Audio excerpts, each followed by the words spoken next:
Imagine it's 4.5 years of rehabilitation. How positive would that be? However, a lot of people listening, or a lot of people that would hear this conversation and think absolutely not. Like, categorically, people need to be, why are we sending people to rehabilitate? We should be sending them for punishment. All right, can I answer that quickly? Yeah. All right, cool. If you're sending someone to punishment, you're not fixing the problem. Yeah. You're shoving it away for a period of time. If you're putting someone away for rehabilitation, prison is the punishment because they're away from society. But whilst they're away, there's something in place to help the person address that. Because let's keep it real. It's not normal to want to do a crime. It's not a normal behavior. It's not the norm. We're going against the norm. Yeah. So there's something that needs to be fixed and corrected and reshaped.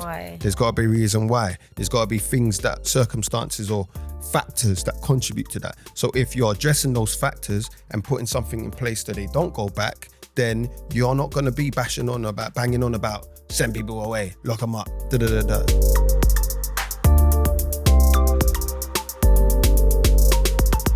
Welcome back to Life After Prison with Zach and Jules. Today's episode is a wrap-up for the main series. Over the past few weeks, we've spoken to some incredible people who shared their lives, their time inside, and what came after. We've heard stories of resilience, tough moments that stayed with us, and insights that challenged how we see the criminal justice system. In this episode, we'll reflect on those conversations, the big themes that connect them, and what the system gets right, and of course, where it needs to change. We'll also share what's next, including our new mini-series that takes an even deeper look at prison and its future. All right, Jules. So then, for me, let's reflect on these voices that shared the soulful with us and speak about highlights and moments that resonated with us during the conversations we had. And I want to start, if that's all right. Yeah. I wanted to start with Jacob Dunn, whose story is quite powerful, but there's one thing in particular about what Jacob said during that conversation. And it was just about the prison environment, more so about the people you're around, yeah? And he said something along the lines of, the people that he was around in the prison environment supported him in thinking he was the victim because he'd been snitched on, because there was things that went against him and he ended up in there. The people inside there made him feel like, rah, it's not my fault. And he said that led to him for a little while not taking accountability over what he did. And I think that speaks true because I've seen that in my time. And it goes to show that the prison environment, sometimes, depending on who you mix with and where you're around, who you're around, it does that to you. And it doesn't allow that growth, for you to have that growth and that development saying, it's kind of on me, if that makes sense. I feel like, the people definitely come into play who you mix with. But that and by the way, when he said that, when he spoke about the snitching and stuff like that, in my head I was thinking, like, that's the last thing that you would think. But this is just my initial thoughts. Okay. Obviously, I'm not the person going through it. Do you get what I mean? So after he said that, it makes sense why all these thoughts are going through your head. And that needs to be processed. So yes, I think the people come into play, but I think the prison system isn't set up to process your actions or what you've done or what you've been through. Mm-hmm. So like he was saying about he spoke about shame. Yeah. And how he didn't know how to process and deal with the feeling of shame, how he dismissed it from the start. For what he did, innit? Yeah, for what he did. Yeah.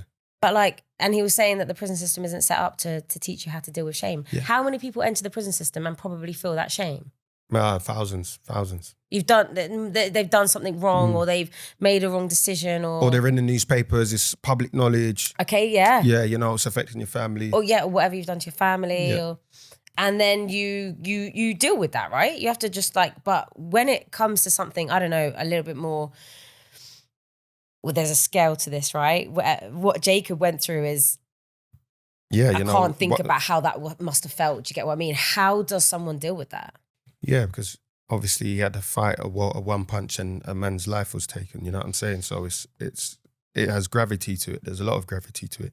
But I think it also goes to show that I don't know, man. There's something systemically that could improve in terms of building them or what's the word I'm looking for? Fostering the environment where you can actually, you know, take accountability in a healthy way, in a productive way, in a way that then when you get into the prison, and I know I'm speaking ideal, when you get into a prison, that environment's already there from the onset.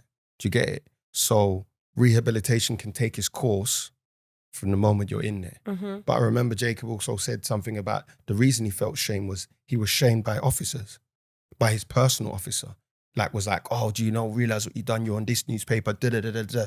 So of course you're going to feel that way, feel shame and try to block that feeling and go another way. I can't even remember how he got into dealing with that.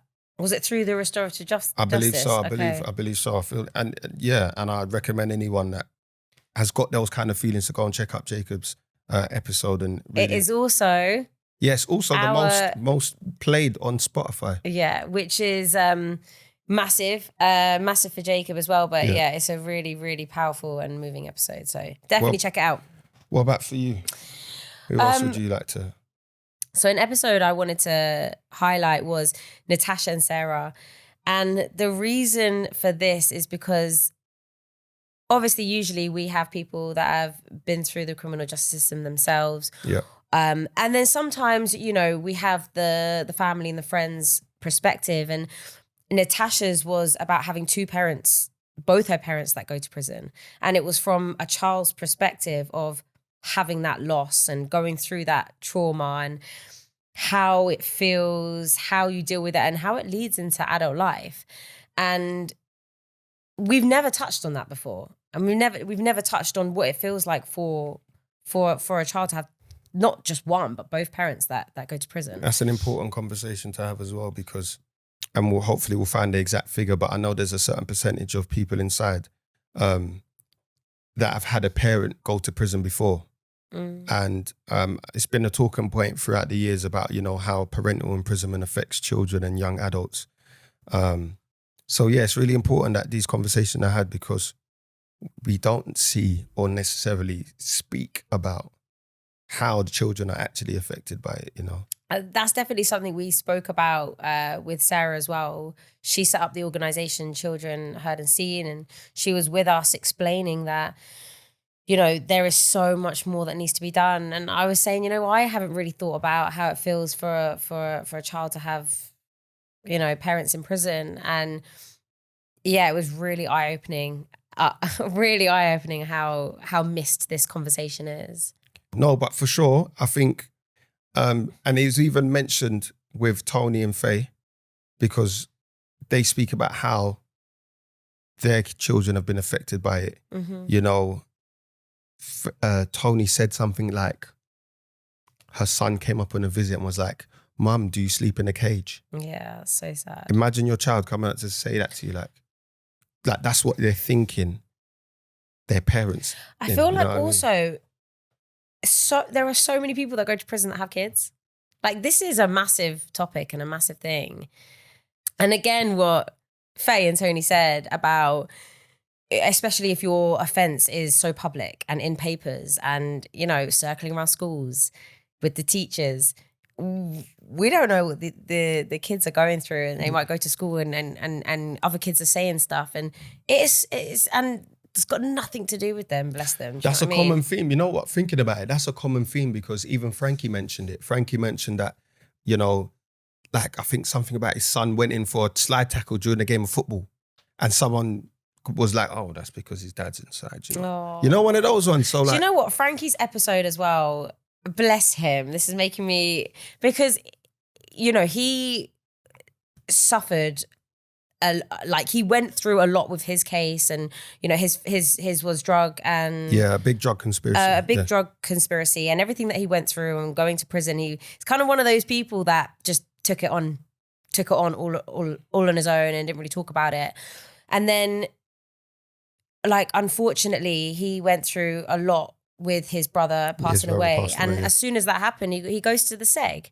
And I think, what kind of support are you giving somebody that is losing a brother and then goes into the SEG? Like, So for context, because it's not because he lost his brother they took him seg. No, it was the timing of it. It was the timing of it. Absolutely awful.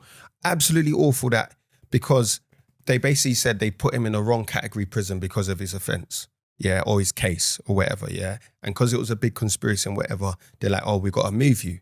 So he got taken to the block just after hearing his brother's passed away. And you're in the block for 10 days he was. That's massive. It's sad. He is the most loveliest guy ever. And like, you have to check out his episode because when you hear him speak, he's just so likable and such a great guy. And yeah, like I said, kind of suffered that all like in silence and kind of like took it on and tried to handle that like all on his own and not really talk to people about it and get that support. And then that happens and it's like the last you don't want that to happen to anyone, but it's the last person you want that to happen to when you listen to that guy speak. Having said that though, yeah, he said, and this is his own words, it said that made him able to do his sentence. Going into the seg for those 10 days. Yeah. Gave him the toughness, the resilience to handle and take on his sentence, even though it was a bad time. And I think that's testament to a lot of people that are inside, like yourself and me and everyone listening, yeah? There's moments in your sentence that change it and make you able to go through it and deal with it, you know, in spite of the circumstances or lack of support that you have in there. And I think that's something that we got to give ourselves credit for, to find resilience in difficult moments. Where did you find yours? Oh, good question, Jules. I normally do this to you. I learned to find peace when my door shut. Okay. When my door shut, boom, it's all right, fine, peace. You know what I'm saying? I don't know how, I can't explain it. I just managed to find peace with that. Safe or protected, or like just peace. Calm. It's okay. It's fine. The day's gone, the door's shut. I'm all right. It'll open again tomorrow. Do you get what I'm saying? Just dealing with that. Yeah. But yeah, I think these are really important conversations, and a lot of things that people say speak true to. I don't want to be harsh on the system, even though sometimes we need to be, but speaking fairly, it highlights maybe what's good, but more so what needs to improve in it. Like, for example, Tony Supreme, speaking about dealing with emotions. Like, look at Frankie going block, dealing with the emotion of losing his brother. There was a lack of support there. Like, Tony speaking about how emotional well-being, healthy emotional well-being, understanding your emotions, how you feel, how that plays out is super important. And he goes back actually into prisons, so youth offending institutions, and actually puts on classes and workshops for young men to learn how to deal with their emotions or express them, handle them, channel them in the right way. And I think that will make a massive difference to prison sentences, especially for men. It's volatile. I do agree. Like, obviously, men struggle more with to speak about their emotions. You know, we hear that about the men's and women's prisons anyway. It's played out so differently. Yeah. But I also think this is probably a human need when you actually enter prison anyway that isn't addressed. And you know, hearing Tony speak about that, it makes you think, yeah, like we all need this. We need this every single day. Yeah. Like, why are we not all retreating and breathing and being mindful and understanding and talking through our emotions? And then when you actually think about when you land in prison, that's not addressed at all for men or women, that's quite scary. So everyone's dealing with really complex needs, a lot of emotions, a lot of feelings, a lot of trauma. And actually, the process is not there to deal with them. No, and just to add to that, wild. And just to add to that, you know, I spoke to, you know, the people that work on National Prison Radio inside, right? And a couple of our colleagues, Osman and Jack, they were mentioning that the prison environment is not set up for you to rehabilitate, because if you're gonna try to make change, you've got to swim against the current. That's the exact words they said. And that makes so much sense. You're swimming against a lot of nonsense that you don't have to. There's paperwork that takes long. There's staff that may not want to help you along the way. There's the whole bravado of men, and you know what I'm saying? It's a tough place to do that, but you have to swim against it. And what more often that you find is, if you don't take that personal responsibility, there's no path for that. I find it really interesting that everybody we speak to has such a different journey, and a very different journey of going into prison, what happens to them in prison, and what they do out of prison.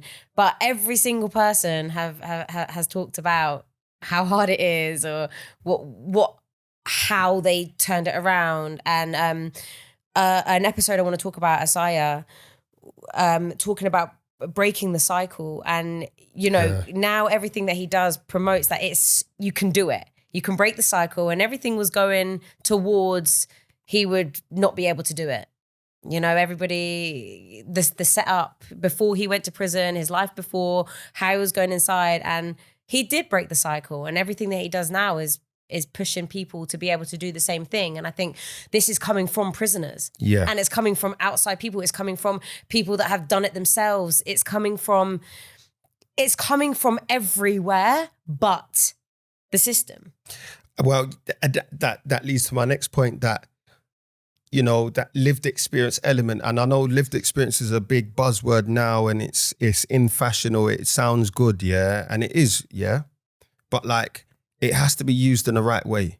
It has to be used in the right places, in the right spaces where decisions are being made. Because if you're hearing all of these conversations we're having, not just us, but in general, yeah, of people turning their lives around, self-rehabilitation, self-discipline, responsibility, all of that, in a system where the majority of the time we can say it's not conducive to rehabilitation, you need to listen to these people to implement certain things that they're talking about, because otherwise you're going to keep getting the same results if you think your system works. Correct? Cool. So speak to the people that have done it, who've got that experience, who live it every day, live and breathe it, and know exactly what we're talking about. Put them in the room with the people that make the policy and sign things. But also, Makes I think sense. Just on that point, everybody listening right now inside, I say mainly, but everybody listening inside, or maybe they've got out, or maybe you're just listening and hopefully you never go to prison. Do you know what I mean? I'm not saying that, but these are the people that are going to help you get into a better situation and a better place, these conversations, and to listen to them. That's all I wanted to say with that, and take it in, write things down, believe in it, believe in the conversations and the people, because you might not be seeing it anywhere else right now. Yeah, no, big facts. And just to go back to our friends that work on the radio inside, they said that when it comes to taking responsibility, for those that are listening inside as well, for taking responsibility, it's either you accept it or deny it. But those are the options you got. But which helps you more? Accepting it, right? If you accept that responsibility, then it's on you. So then all right, the system maybe, I have to navigate the system in this way in order for me to take responsibility for my actions, responsibility for my rehabilitation, responsibility for me maybe getting out early, or getting to an open prison, or getting my town visits, or getting my home leaves. I've got to take that responsibility. Yeah. And then you navigate the system with its many challenges in that way. I do think that's quite massive to understand as well, because it's really easy to kind of get swept into the system and just kind of go with that. But we do have to make our own way out. Yeah, but and even if you make your own way out, or when you do make your own way out, sorry, how do you stay out? Yeah, you got to have the right tools put in place. And I think one of the biggest things about staying out that we've heard from our conversation is, especially one that we had with No Behavior, is Benos, when Benos was saying one experience of prison, seeing his son walk towards him on a visit. Yeah. He said he broke down, that broke him. Being that tough man that you are, you have to be in the streets and doing what you're doing. He said that broke him, seeing his son. And that gave him extra motivation, saying, you know what, can't do this anymore. I've got someone that I've got, I'm trying to find this exact purpose. Like, I've got purpose. I can't come back here. Well, all of them said, Margs, Loons and Beanos, they all said it's a waste of time. Yeah, facts, big facts. But if you have that, and I think why it's poignant that I'm mentioning is because if you've got that in the forefront of your mind, in certain situations, you can let things go, you can turn things down, you can go the other way. Do you get what I'm saying? Yeah. And I think that's something that's really important, because if you're not deterred by doing a prison sentence, I'm not saying anyone is, but I'm just saying if that's not deterring you, then you got to find something else that will, right? And if it's your child, what better? There's nothing better than your child. And if you don't, it's still a waste of time. Facts. No, fair. But that's a wicked episode to listen to. So yeah, no behavior was jokes. It was jokes, but at the same time, some serious talking points and things that I think people will resonate with, definitely. Oh yeah, just another thing as well about no behavior. Yeah, big point as well. Margs was talking about putting down his knife, putting down his borer. Yeah, and that was such a massive thing for him because, you know, coming from where we come from, that whole street life, that world. Where things have happened, it's tough because you're basically, you're stepping out of it, but at the same time, it doesn't let you step out of it, if that makes sense. So I think Loon said something like, "Rah, that's slipping," and he's like, "Yeah, I'm slipping. I am, because otherwise you're going to be stuck in that whole cycle, because once something can happen, you got your knife on you one day, randomly you go in jail for possession of a knife, or worse, like something worse can happen and you're looking at a possible life sentence, or yourself in the hospital. Do you get what I'm saying? And I think that's testament to real change, testament to actually making a change of yourself. And he also went on to say that there was a moment in his time of being out from prison where he was like, I can't go back to prison. I can't do the same things. So he said for a period, he was basically broke. Like, wasn't making the money that others around him was making, trying to do music, trying to do a different thing. And I think he stuck it out. He rid that whole, and he said it was a period of years. It wasn't like, oh, I'm just going to find podcasting. It was a period of time before he found podcasting, before he was able to put himself in a career where he could support himself and whatnot. And I think that's something we've got to be serious about, because the system necessarily isn't geared up to support you in a place, to put you in a place where you can actually say, you know what, I'm done, I can walk away. It's a long process. It's a process you have to build resilience. It's a process you have to be disciplined. You have to be focused. And I think that's testament to that, without a doubt. You know what I mean? Yeah, definitely. It's a massive change, and probably what a lot of people struggle to do. And probably listening right now thinking, yeah, that's the situation I'm in. But, you know, listening to that episode does highlight how he managed to do it and the struggles that come with that and what it does take. And I think that's so important for people to hear and to show how hard things can be, you know? But why do you think the system then doesn't have that, not laid out, but have that infrastructure, let's say, to support you to stay crime-free? Like, why is it really tough? Why is it really tough when you go in? Like, I don't know. I honestly don't know why the system's set up the way it is. How do you mean?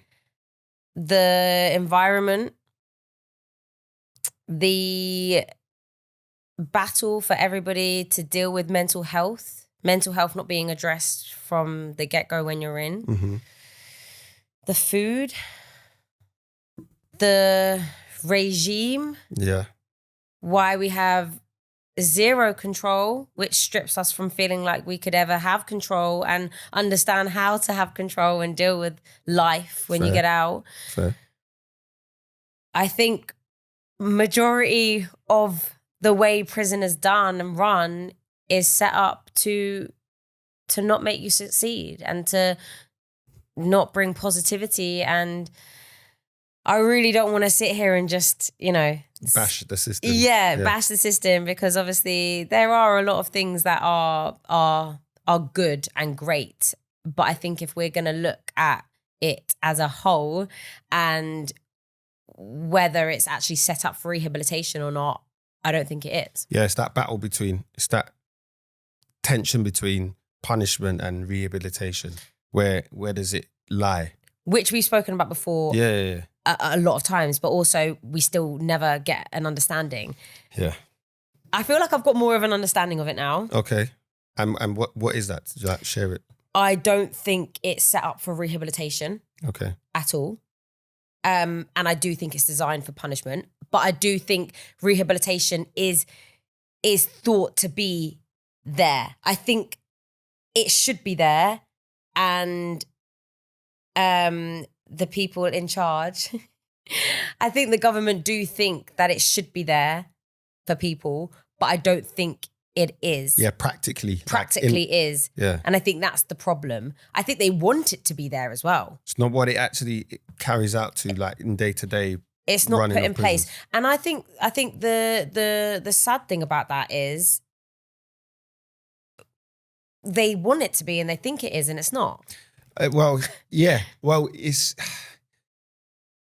you know me, I don't like politics, yeah, but it's mentioned a lot in political rhetoric, innit? It's said, rehabilitation or tougher sentence, whatever, innit? We spoke about that in previous episodes, but I feel like, and this goes to my point again about lived experience, and I don't want to keep bashing on about it, but if you combine that with actual rehabilitation, actual day-to-day running of prisons, what's offered in terms of education, in terms of employability skills, in terms of trades, learning stuff, it will make a difference. Like, rehabilitation would look totally different if we said, these are the things that actually people want to learn or want to do, or these are avenues on the outside that people can make a career from without that barrier to employment. Focus on that. Support that, create an ecosystem for that, prison would be about rehab. Do you get what I'm saying? Another massive thing that you just touched on was education, and that should have just definitely been in that list. That's one of the biggest thing. But something that I do explore in the miniseries is that rehabilitation is not a law. And I think what needs to be done is rehabilitation needs to be a law. It needs to be just as important as the punishment. It needs to be just as important as everything else. And I think the system would change. Oh, imagine you got sentenced to rehabilitation. Look, no, but I'm just saying, like, you know what I'm saying? Your sentence is, for example, myself, I got 4.5 years, my last sentence. That's crazy. 4.5 years imprisonment, yeah? Boom, you go down. Imagine it's 4.5 years of rehabilitation. How positive would that be? However, a lot of people listening, or a lot of people that would hear this conversation and think, absolutely not. Like, categorically, people need to be, why are we sending people to rehabilitate? We should be sending them for punishment. All right, can I answer that quickly? Yeah. All right, cool. If you're sending someone to punishment, you're not fixing the problem.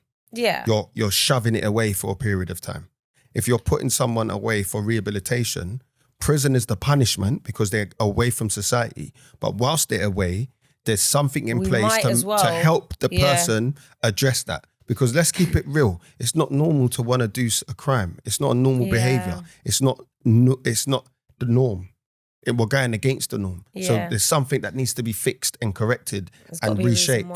There's got to be a reason why. There's got to be things, that circumstances or factors that contribute to that. So if you're addressing those factors and putting something in place that they don't go back, then you're not going to be banging on about send people away, lock them up, da-da-da-da. So you agree it should be a law, right?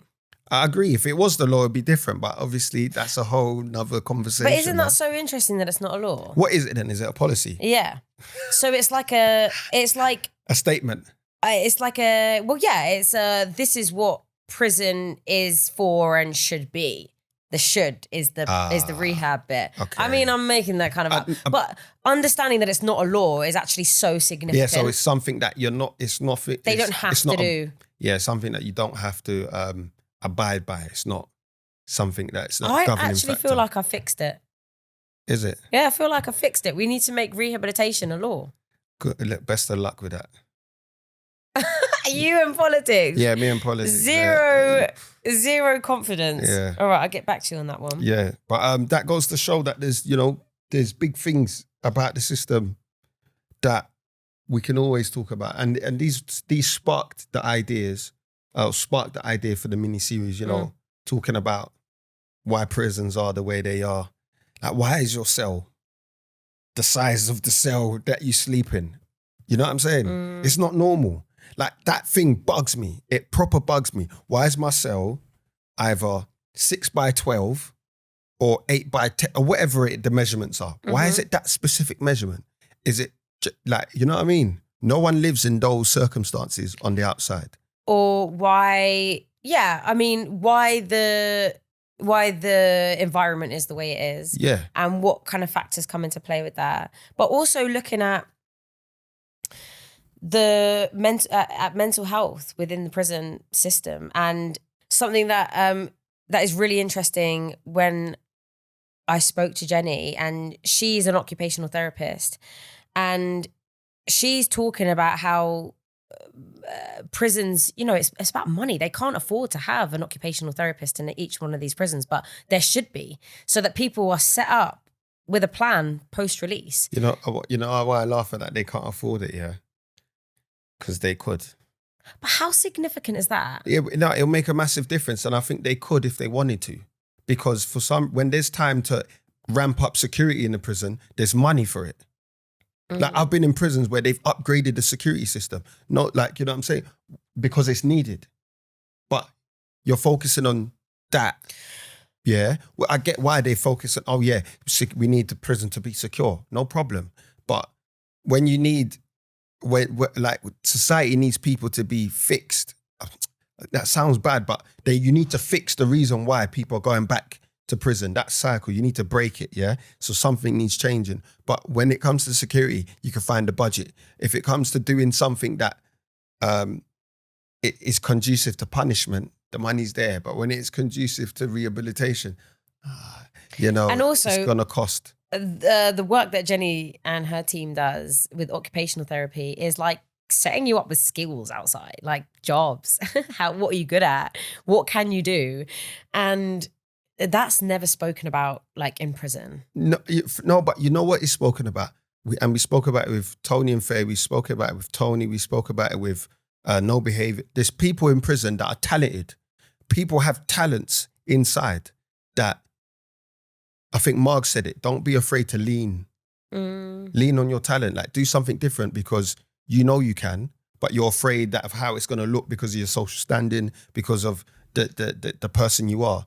Like, imagine there's something in prison that, all right, you're talented at that. How can we nurture your talent into a profession? So when you get out, you can monetize that and live off that. Yeah. Occupational therapy. That would help. That would make a massive difference, in my opinion. I'm really excited for this mini series to come out because we do explore topics that we talk about all the time. Also about the future of prisons, and, for example, the overcrowding, and what it might look like in the future, and what we could do possibly now. Like, do we knock them all down? Do we not? Do we start again? So in the mini series, I speak to 3 different professionals, and we explore questions that we have and want answers for, and always questioning.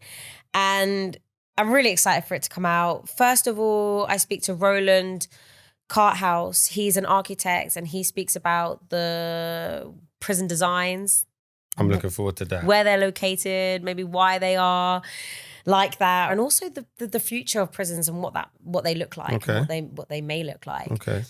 Jenny Akolo, she is a occupational therapist, and we speak about complex needs with inside prison, and also what prisoners need when they're released. Facts. And how that title and what she does and her team does can really help people. Important convo.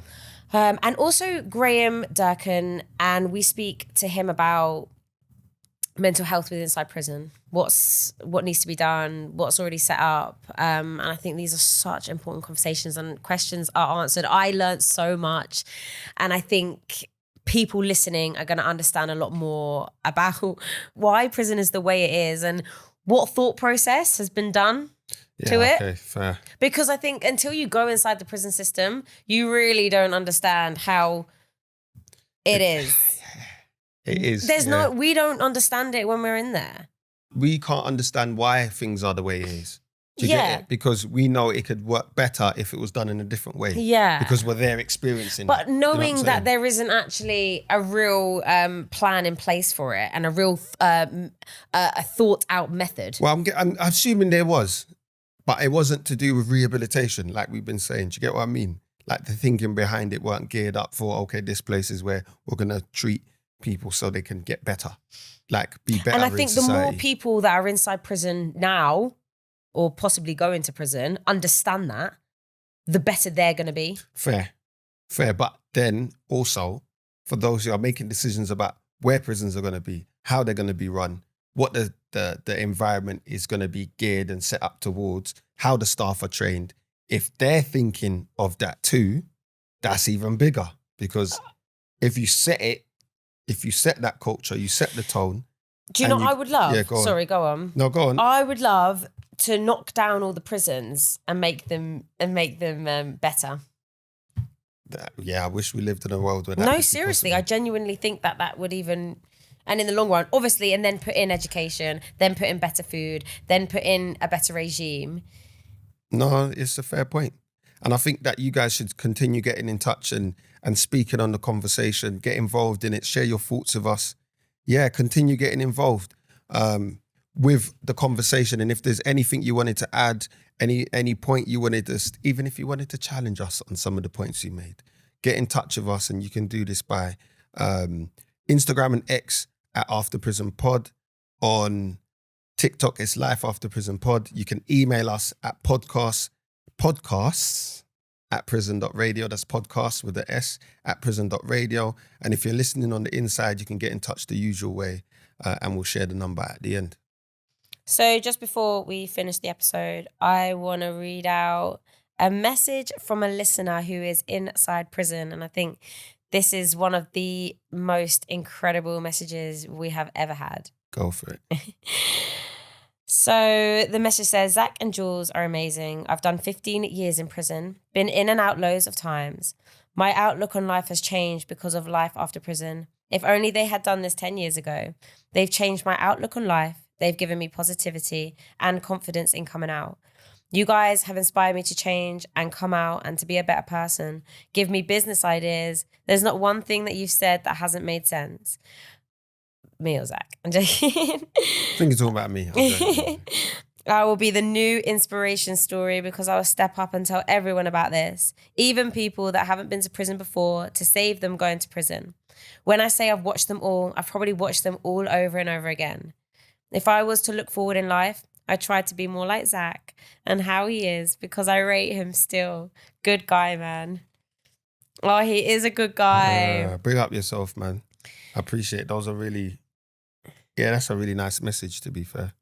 These are the kind of messages that move us so much and remind us, not that we need reminding loads because we know that it's helping so many people, but remind us that this is exactly why we're doing what we do.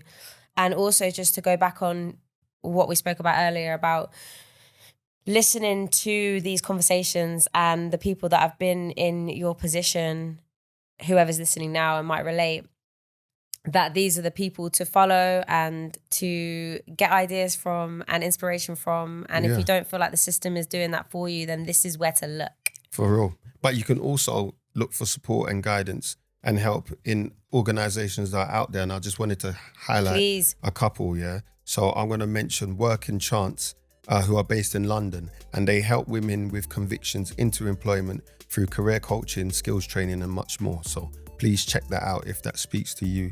So another organization I'm going to mention is Mind, which is a charity that provide support and advice for someone who's going through any mental health crisis or need. So I think if that speaks to you, check them out because mental health is really important. Thank you all for listening and watching, and we'll see you next time.